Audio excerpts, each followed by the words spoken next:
Hello to all my booty seekers and cheek chasers. This is the Carpe Natem Podcast. I'm your host, Nate De La Hoya-Reynoso, and I am so grateful you are listening to this episode. If you're new here, you should know that I believe that my purpose is to uplift, inspire, and educate others to communicate masterfully so that they can better understand themselves and the world around them. I've spent years in the personal development and transformational technology space, and I want to share with you the wisdom that was passed down to me from giants in the industry. So if you're on a journey of self-mastery, just like me, looking to make dreams a reality and willing to be a leader for your family and community, then join me in seizing the butt cheeks of life and giving them a big ol' squeeze. Let's jump into the show.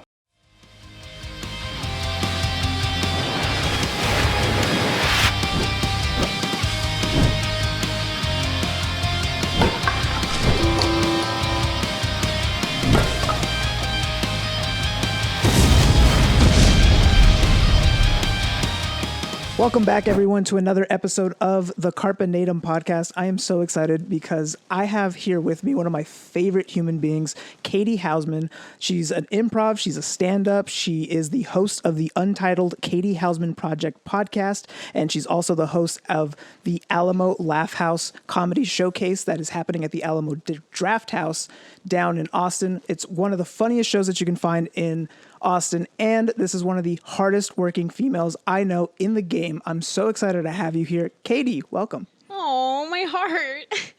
I'm so happy. Like, my life is so good to just have a friend like you saying all those things. I'm like, I made it. But I only say them because they're true. Something that I completely admire about you is your work ethic, and your tenacity to really get after it. I feel like a lot of people don't put in as much hustle as you do. Thank you. I feel like I learned this about myself really in college because I really didn't know, like, I didn't care about school for most of my life. And then I got to college and I kind of had nothing better to do than focus on school. And I realized that I do have this like hustle inside me. Like if I care about something, I want to do it perfectly. Mm-hmm. If I don't care about something, I don't care about it at all. Mm-hmm. But I do have this like intense, like if I want to do something, I want to do it 120%. Which is insane because you're doing like 10 things at 120, which is completely admirable, especially nowadays with the whole like work, grind, hustle kind of ethic. There's a lot of people that like talk about it, and then there's people that actually put action behind it. You're currently hosting a show at the Alamo Laugh House. Can you tell us a little bit about that? Yes, I'd love to. So you've been to the show because you're an amazing support system, and it's a new show presented by me and Dan Block of the Three-Legged Dog Sideshow, which is a great Instagram to follow. Former guest. Oh yeah, you've interviewed Dan Block. So listeners know, the Natems know. I don't know if you call them anything, but so it's at the Alamo Draft House, South Lamar. I try to pick comics that I really like, and there's so many comics in this scene I really like. So I hope the show stays. We have to like get bigger crowds for sure, but if we are allowed to continue, I really hope it just gets better and better. And yeah, I love comedy. It's like, I respect comedy like more than anything else. So I want to put on a show that's good. I want the comics to be good. Mm-hmm. I really care about it. Yeah, and it seems like you really do have an eye of picking for the showcases that I have seen you put on so far. A lot of the people that you've had on are just some heavy hitters. I know Genevieve has performed. I know Lucas McGrary has also performed, and you have who are also been guests on the podcast.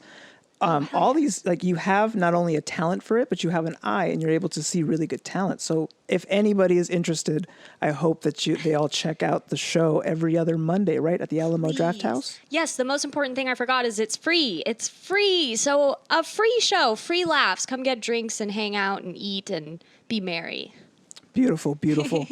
I know you're also working on a couple different other things, including the untitled Catie Housman Project. Yes. Tell us about how that got started. So I'm pretty close with the Austin Culture Club, and they're these great guys. They run their own podcast all about artists in Austin, basically, and they're all about supporting, uplifting cool people.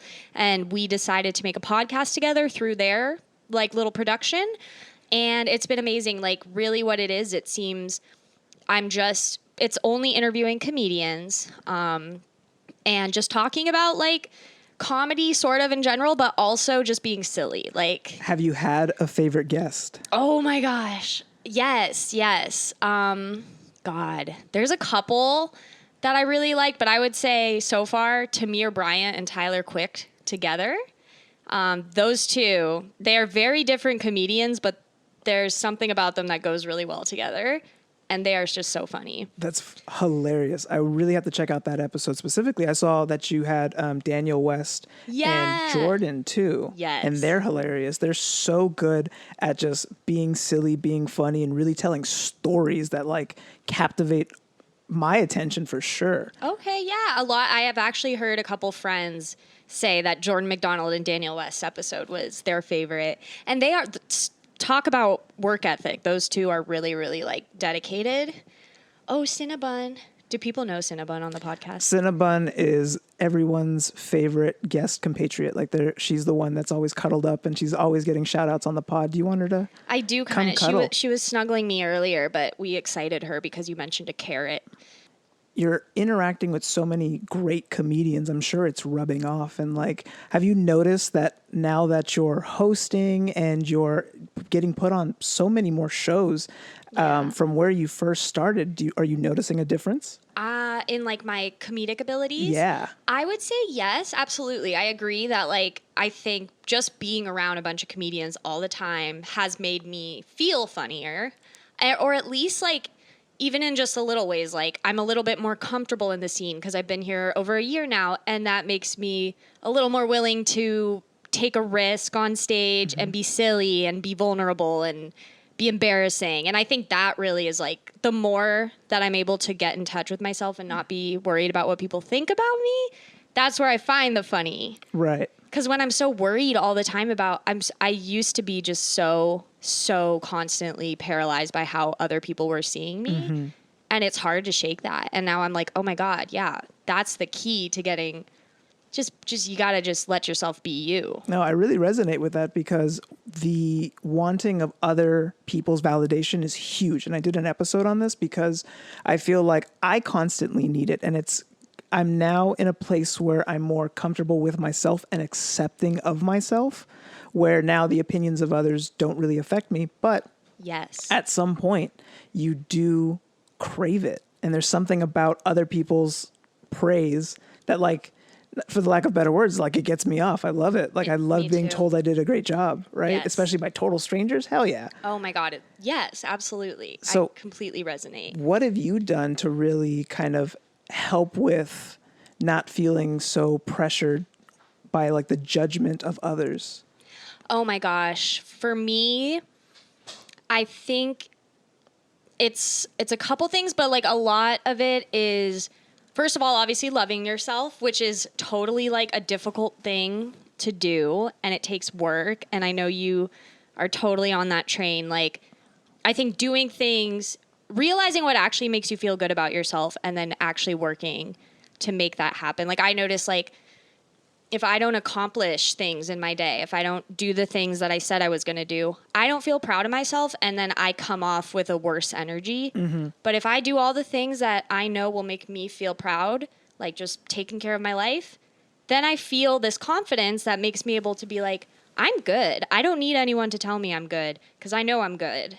And also, yeah, just I have a problem with overvaluing other people's opinions as though me too, buddy. They were born better than me and like they have it figured out and I don't. And it's not a bad thing to be like, no, I don't have to listen to anyone else. Dude, for me, it's like an inner child thing that just wants to be part of the cool crowd so bad. Yes. Because I went to Catholic school, so like it's the same 30 kids from kindergarten all the way to 8th grade. Oh my God. So if you're the weird one, you're the class weird one. And it's not like you could cross-pollinate with other classes. It was weird. So like there's a part of me that now as an adult, I can have an awareness of it. Yes. But I can definitely see where if somebody doesn't like my joke or said something about me or kind of made a comment, I'm now better about it. But to take it to heart is something that it would just go as by default is something that I would do. Right. Absolutely. I'm like extremely sensitive. And I think it also in like how to work on that, like immersion therapy, like for example, going on stage every night and then say you bomb half those nights. It's like, at a certain point, you realize it really doesn't matter. And then you no longer have to be like, well, what if I bomb? Will everyone, is it embarrassing? It's like, no, because you've done it enough to know it really doesn't matter. There's also camaraderie in bombing, because from the most professionals to the newest amateurs, everyone bombs. Yes. And it's one thing if like you're bombing constantly, there's something to work on, but to bomb or to fail, it's just like everyone fails. And there's that quote that I love. It's the master has failed more times than the new person will ever try. Love that. So I love how you say, like, by doing it repetitively, getting in front of it, really making it a habit, and making it something that you're forcing yourself to do, eventually it becomes almost second nature. Yeah, and that ties directly to like social anxiety. That's another thing. Like when I was truly like afraid to talk to people, like if they weren't my close friends or whatever. And immersion therapy, just making a conversation with someone in class in college or like the cashier, like just practicing, and it gets easier. It's weird. It is weird, but it's the little habits that really make a long-term improvements, right? Absolutely. I absolutely agree. I want to know more about your story. I want to know more about how you started getting into stand-up. Yeah. And I know that we talked a little bit about this before on the podcast, but you are in recovery. Yes. And I'd love to talk about like your journey through that as well. I'd love that. So starting with comedy. Is that what came first? Yeah, well, I think they both kind of, the alcoholic is deep within me, I realize now. It was always there, waiting to pop out. And so is comedy, actually. I always loved comedy. I had a very difficult relationship with my mom. I had just a lot of issues. Sure, and who doesn't? Yeah, I was very, very, very, like, I don't know, it just wasn't good. I didn't have, like, a healthy relationship with my parents. I didn't have connection with my feelings. The only thing that I really had throughout my life was comedy. That was the only thing that I could point to and be like, that is the best thing ever. It healed me so many times. If I'm upset, if things are going bad, if life sucks, watch comedy and nothing matters. I can't even describe it, like how much I loved it. Anyway, with that being said, I always wanted to be like an actress or a singer or whatever. And then my brothers, who were way older than me, I was really young, and they really exposed me to like cool stuff. Like they would like have me watch The Simpsons and like Always Sunny in Philadelphia, and I'm like a kid, you know, and I was like exposed to these things that I was like, that's funny, it's funny. My brothers love it. I love my brothers. Anyway. So not a strong relationship with the parents, but a solid relationship with your brothers. Yes, my brothers are the best. God, they're so great. I always say if there's like a best brothers competition, they would win for sure. I'm very blessed. Oh, that's beautiful. Yeah, I'm very lucky that I had them and have them. So anyway. They introduced you to all these cool things, new media as a kid, all the things that we're not allowed to watch. They're showing you it, and it's like developing your style, your flavor. Mm-hmm. Did you have any comedians that you really remember, like as a kid, that really inspired you, that you really, really enjoyed? For me, it was actually more comedy TV. So like, just all of it. Malcolm in the Middle. Okay. Fresh Prince of Bel-Air. Okay. Sitcoms. Like my original goal when I went to college was be a creative writing major because I could write and I was too scared to like act or anything like that. So I was like, I'll write jokes. I'll be on a TV show. Realized that I do not have the discipline for that. So eventually I found improv, and then I was finally brave enough to do stand-up, and I'm like, this is it. This is the thing. That's the thing. Interesting, because I know I was going to say when you were talking about how as a kid you really liked sitcoms, and I was like, is that what led to end up being in improv? Because I was like, it's basically like a sitcom, but just kind of like comedic writing. And that's so interesting. I always just kind of had this feeling that I would like improv and that it would be good. Like, I really think if I were more like emotionally stable as a child and was able to express myself, I would have been like, please put me in theater. I wanted to be a theater kid so bad. I would fantasize about being the lead in a play. And like, but I would never, ever admit to anyone that was what I was thinking about. Because I was like, how embarrassing. I can't do that. Nobody looks at me that way. I'm the shy, weirdo girl. And look at you hosting and doing the most and putting yourself in front of everybody. Like, look how much myself, you've grown. dude. And I'm so happy for you. That's amazing. Thank you. It's crazy. It's really been in like the last few years, and I'm like, here I am. I've been waiting to feel like myself. I didn't even know who I was. I like lost, like you said, inner child. Childhood started out good, and then I feel like I shut down. And then years went by. I had no idea who I was, and now I'm finally back. Like, that inner child is coming back. What I really love is coming back. And recovery, as a segue, is a huge part of that. Yeah, tell us about like your journey and what you've kind of, feel free to share what you are comfortable sharing. But, for the people who listen to this podcast and maybe somebody who's new listening, like I had a struggle with cocaine, and I have been in therapy. I've been 3 years clean off of it. Yeah, amazing. But it was such a consuming part of my life that during like the sobriety that I have from it, the abstinence of it, I would call myself more California sober than anything. Right. But like I don't drink because what pairs the best with drinking? Coke, right? It's there. I've heard being drunk in a cigarette, there's no other feeling. Oof, yeah. I've never experienced that, but if you are on the borderline of blacking out and you want to continue going and basically be up forever and feel like you've accomplished everything that's ever going to happen. Yeah. It's drinking and Coke, and I'm not endorsing it. He's endorsing it. I'm endorsing it. Don't try it, but try it. Don't try it. Try it. See what happens. Thoughts and views are of my own and not related to any employer, by the way. Right. So, but joking. But my recovery has been the last 3 years struggling with, cocaine addiction. For you, it was alcohol. What was it about alcohol or the feeling of it that really drew you to it? For me, it was the sense of accomplishment that I got for doing nothing. Really? You felt accomplished? Like you take a line and feel... Just like, I wish I could feel like this 24/7. Yeah. That is how it feels or felt when I would like have a couple drinks back before it became where I needed like 17 drinks to even feel a little bit lit. Back when it was like I could drink a couple and feel good, that place. It's like all those things I talked about, the anxiety, the emotional trauma, it all went away. The anxiety went away. It was like, this is how I feel like everyone else around me feels all the time, normally, and I can't get there unless I'm fucked up. Interesting. Yeah. And it just felt like took all the problems away. So you felt quote unquote normal at a state of inebriation, or that's how you can feel like everyone else. Right. Or at least what I thought everyone else felt like. Like, I'm not worrying about everything. I'm not constantly afraid of saying something embarrassing. I'm actually being it's weird. Alcohol allowed me to be myself in a way and be more silly.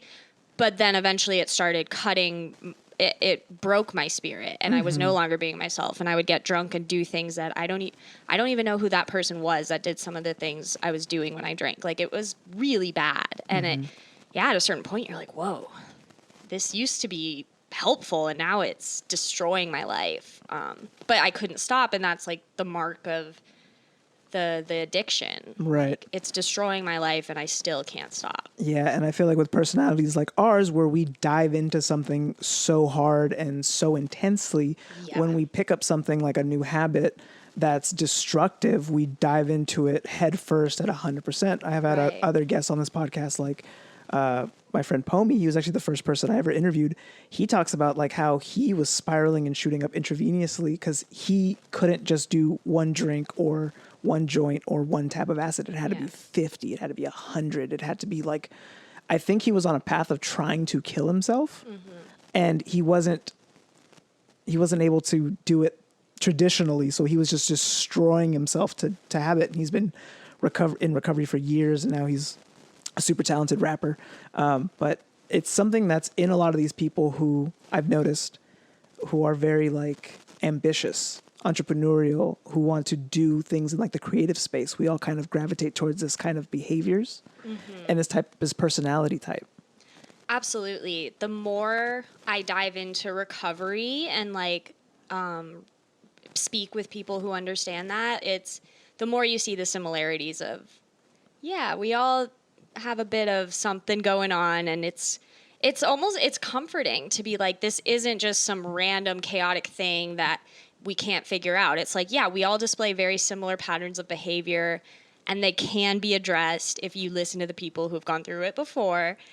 And yeah, there's something weird about it. Like how many people who get sober end up doing really amazing things as though it's like they had this really ability great to do thing it. in them. Exactly. Yeah. But they, instead of chasing it, they broke themselves down and pressed it down, and almost like that, what you described, I feel like I've heard a lot of people call that passively suicidal, like your friend. And I would say that was me. Like I did not want to kill myself by any means, but what I was doing was effectively destroying my health and my mental health, and it's like passive suicide. Yeah, I don't think I was actively trying to kill myself either, but it felt like passively suicidal because I felt so nihilistic, where everything was like, what's the point? Like, if nothing matters, then I can do whatever I want. And that behavior is terrible because you end up really hurting other people. And it's not until you step away from like your actions and you kind of like improve yourself and you're able to look at it from, hindsight's 2020. Yeah. But now looking at it from a place where we're at now, it's looking back at those things and being like, oh, I really messed up. Yeah. Like I really did make some mistakes, but it's the changed behavior that really is a sign of growth. Absolutely. Like everything we're doing now and not going to our drug of choice is like, it is helping our lives get better. And it's weird to realize that like there was more to life the whole time. Like, and what you said was, I so relate with, like, truly nothing matters. Why should I give a fuck? No. And it's this feeling of like, there's no one who really cares, and everything's chaotic. Everything's a joke. Might as well say, fuck it. Like, I don't know how to handle that. But yeah, now that I'm like actually trying to change all that, it's weird. I'm like, oh, life is really beautiful. People are really good. And like, there's a lot of good stuff going on if you just let it happen. Yeah. So. When you start changing your focus from like what's wrong with the world or what's going bad in my life and shifting it to like, what am I grateful for? What is going right in my life? What can I be thankful for? Then you start noticing more from like a lens of abundance than I guess from a lens of scarcity. Yes. And while I was under my influence of addiction, I always felt like if I didn't have it, the world would fall apart. Absolutely. It's almost as if like, and sometimes I wouldn't even do it, but just having it on me was calming. Yes. It's like, it's like this weird, we feel like everything's not okay, but that will make it okay. Right. That drug will make it okay. It's the missing piece. Right. And it ends up just like carving a hole that you just go deeper, deeper down.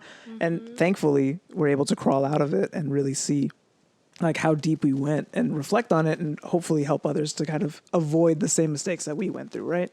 Yeah, I think you nailed it. And like, I admire you for getting to that point because it's hard. Like, I can't believe I even am at this point to be like, yes, I am willing to accept that I did a lot of fucked up things because I wasn't at that place like a year ago. I was like, I don't want to face any of this shit. I just want to drink.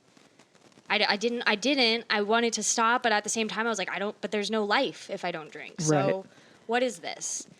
I want to know, because you must have such an iron will to be surrounded by comedians late night. You are in the most drinking environments that you can possibly have. You're in comedy bars, right? You're in clubs. What do you do when, like, I guess temptation comes to your door? Because that takes dedication to be off it. Right. It's so weirdly like the physical alcohol being near me doesn't bother me so much. People drinking around me doesn't bother me. It doesn't cause cravings. It's more like when my emotions shift, that's when I get cravings. Like, and I've noticed I think I definitely was a sad drinker, but I was also a happy drinker.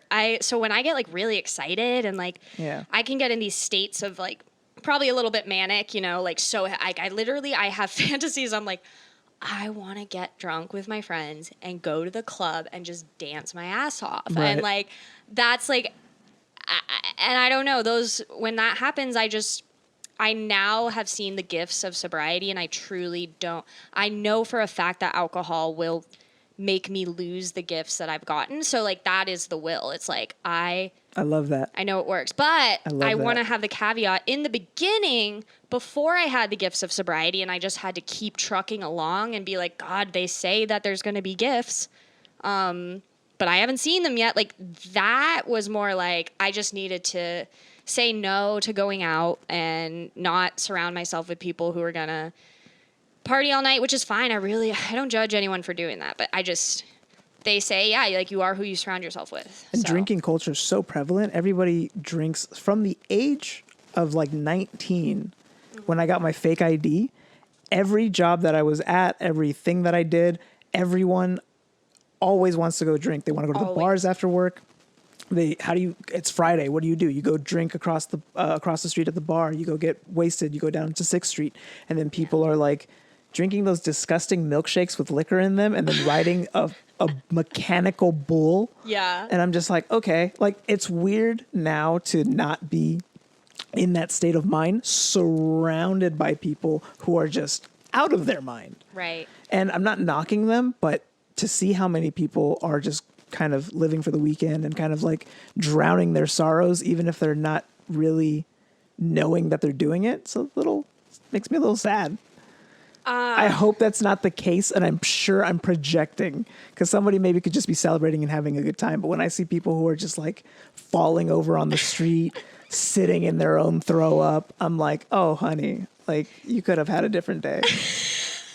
Oh, honey. Yeah, on 6th Street ones, I literally like walked by a girl throwing up. But I think I admire that you get sad about that. I'm sorry you do. I will be honest, and I this is probably something I need to talk out with somebody. That kind of shit makes me feel better about myself. I'm like, 100%. that could have been me. 100%. And guess what? I didn't drink today. I didn't because that was me. I was the girl fucking throwing up. Hell yeah. Many times. Same. And I'm just, I remember thinking like, I would look at people who are sober, who I admired, like, you know, in the industry or whatever, and be like, well, like, I like what they're saying, but God, it's still like, really, they don't drink. How boring. And all the stuff I'm saying now is stuff I would have been like cringing at, like, oh, but I don't want to not drink. But it's different. You can't see it till you stop. I love the phrase you use, the gifts of sobriety, because it is true that when you kind of leave that lifestyle and you start to build an actual foundation that's not built on just sand or, you know, shaky Yes. woodworkings, and you actually are able to, like, okay, 3 years now into a domesticated relationship where I'm, you know, a good boy, I'm not doing drugs, like I'm holding down a job. Rosario is a queen. She is, and she rehabbed me, but to call them gifts of sobriety is very interesting because that's what they are. Yeah. Because if I fall to my previous actions, what I will lose is so much more significant than what I gain from that 30 seconds of fun or whatever it could be. Right. And that could be for anything, not just drug use, but like cheating and stuff, like other just bad habits and bad behaviors. Absolutely. Now that I'll pat myself on the back and be like, I'm a good boy now. Yes. I wasn't always. So I really do like the phrase, the gifts of sobriety. You're able to actually quantify something and be like, oh, this is something that I earned. This is something that I was gifted. Yeah. And to lose a gift is so terrible. Like I imagine myself losing something that somebody gave to me or something I bought myself. Like but that's material things. Right. These are more like less tangible. Absolutely. It's like I have a fear, and I think a lot of people do. It's like there's a fear of losing it all. And it's like that causes anxiety to be like, I have all these gifts, but if I go back, like I have to All of remind it's myself gone. every day. Yeah, like this isn't, you don't get to just do this for a couple years. Like the only reason you're okay and feeling the happiest you ever have in your life is because you went through the hard work. And one of the things that scares me the most is going out, relapsing,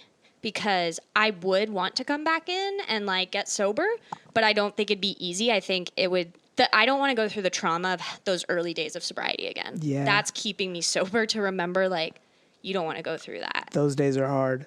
So hard. So hard. And all the days between then and now have had their difficulties, levels of difficulties. Yeah.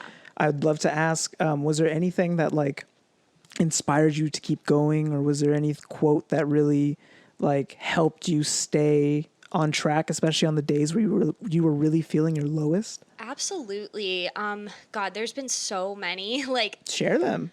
But I feel the first one I think of is somebody who is like a huge guidance to me since the beginning of my real like attempt at real recovery. She said, be willing to believe that you might be wrong. And that changes everything for me.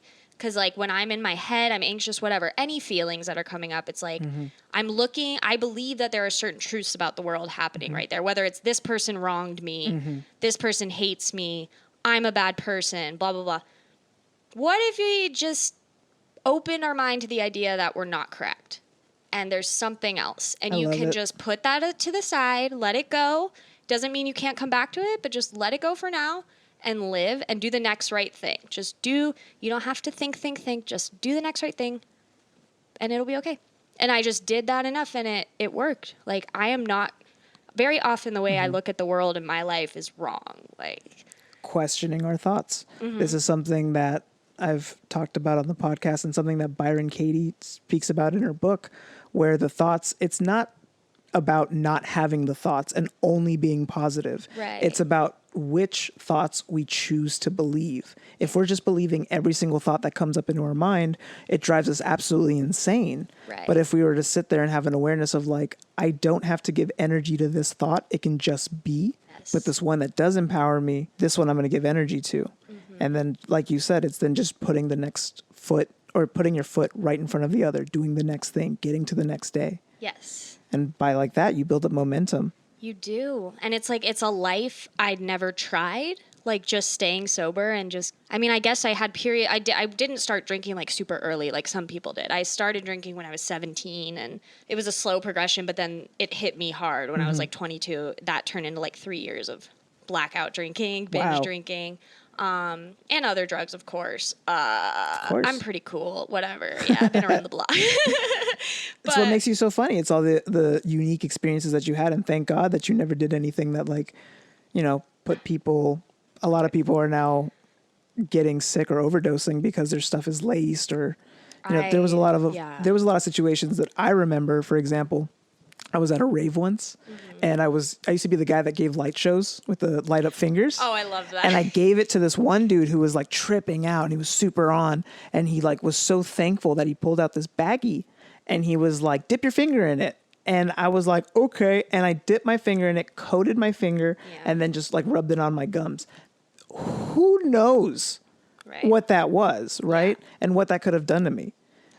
Dude, it's so humbling to recover. And also just to get to that point where you're really at the point where you're like, this is fucking me up. Like, I need to stop. Like, when you're at that point and in the moment, oh my God, you don't even understand what you're doing. You don't. You're at it. You're not even you. You're on drugs. But it's so humbling to realize that, like, it can happen to you. You can be the person who dies. And there was like this thing in me, I think, when I was doing drugs that was like, not you though. This isn't gonna fuck you up. That doesn't happen to you. You don't die from drugs. It's the God complex that bad things do happen, but they don't happen to you. Yes. And that's the thing, is that they do happen to you. Absolutely. Like, out of all the things that I got away with, of course I got away with, but there was plenty of times where I didn't. Like, the first time I ever got arrested was 16. Yeah. And that was for having weed brownies. Like, this was something that like has obviously had a long lasting pattern that I just didn't recognize in the moment. Right. And now with hindsight, we're able to look at it and be like, oh,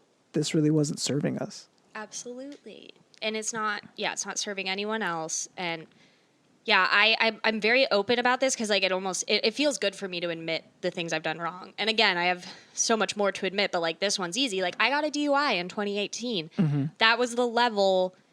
And people still to this day, I hear them say, God, I would never drink and drive. And I'm like, I didn't give a fuck. Like, there was no part of me that was like, well, what about the other people on the road? Yeah. I crashed into someone. Thank God they weren't hurt, but that's an example of something. I could have gone to jail. I could have killed that person. I could have killed several people. I was blackout drunk behind the wheel. And it's like, sometimes if I forget that it was really bad, I'm like, yeah, I did that. I put so many people's lives at risk. And that's crazy. It's intense. And thank you for, owning up to that. But a part of going through that is to eventually help others kind of see the error in our own ways and to open up and to admit like, hey, this does happen.